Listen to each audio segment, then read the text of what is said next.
नमस्कार. तर मी आज तुम्हाला मसाल्याचं वांगची रेसिपी दाखवणार आहे. तर चला साहित्य बघू.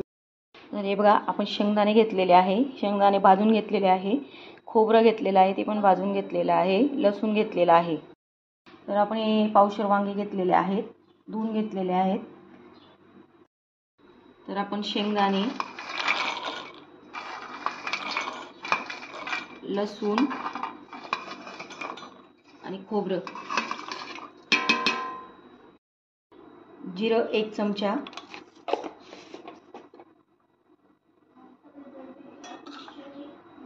लाल मसाला अर्धा चमचा, काळा मसाला अर्धा चमचा, कांदा लसूण मसाला अर्धा चमचा आणि हळद अर्धा चमचा, मीठ चवीनुसार. तर हे सगळं आपण मिक्सरमधून बारीक करून घेऊया. थोडीशी कोथिंबीर पण टाकून घेऊया. तर हे बघा, मसाला बारीक करून झालेला आहे. आपण आता तो प्लेटमध्ये काढून घेऊया. हे बघा, आपण वांग असं पोटात कापून घेऊया. नीट बघून घ्यायचं, अळाई वगैरे. हे बघा, दुसऱ्या बाजूने कापायचं. हे बघा, या प्रकारे कापायचं वांग. असं व्यवस्थित बघून घ्यायचं. वांगे सगळे चिरून झालेले आहेत. आता आपण एक मध्यम आकाराचा कांदा घेऊया. तर आपण आता वांग्यांमध्ये मसाला भरून घेऊया. हे बघा, या प्रकारे वांगे सगळे भरून झालेले आहेत. तर आपण आता गॅस पेटवून घेऊया, भाजीला फोडणी देऊन घेऊया. कढई ठेवली आहे, तेल टाकलेलं आहे. तर तेल तापलेलं आहे, आपण त्यात जिरं मोहरी टाकून घेऊया.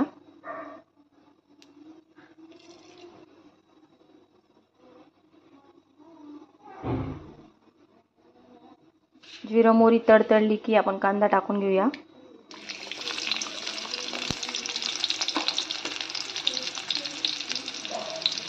लाल झालेला आहे. आता आपण त्यात वांगे ओतून घेऊया आणि हा उरलेला मसाला पण टाकून घ्यायचा आहे आणि चांगले वांगे जीव करायचे, चांगले फ्राय.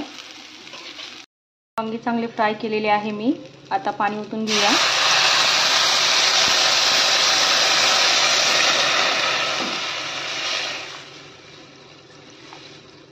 हलवून घ्यायचं चांगलं आणि आता वांगे शिजण्यासाठी ठेवून द्यायचे आपण. तर आपण आता वांगे शिजण्यासाठी ठेवून देऊया. तर हे बघा, भाजी रेडी आहे. आपण गॅस बंद करून घेऊया. तर भाजी रेडी आहे. तर हे बघा, वांग्याची भाजी तयार आहे. तर माझे व्हिडिओ आवडत असतील तर माझ्या चॅनलला सबस्क्राईब करा, लाईक्स करा, कमेंट करा. Bye bye.